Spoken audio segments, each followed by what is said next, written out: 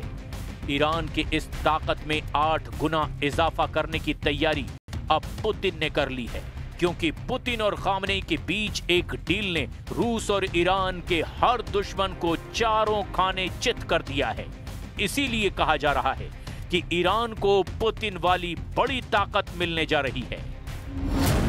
रूस अब ईरान में 1-2 नहीं बल्कि 8 परमाणु प्लांट बनाने जा रहा है। इसमें 4 प्लांट बुशहर में बनाए जाएंगे, जहां का परमाणु अड्डा पहले से ही अमेरिका और इजराइल के टारगेट पर है। यानी जब ईरान के परमाणु कार्यक्रम पर ट्रंप और नेतन्याहू फिर से ब्रेक लगाना चाहते हैं, उसकी ताकत पुतिन ने 8 गुना बढ़ाने का फैसला कर लिया है। कहा जा सकता है कि पुतिन और खामनेई की पार्टनरशिप ने अब नेतन्याहू और ट्रंप के गठजोड़ को डायरेक्ट चैलेंज दे दिया है।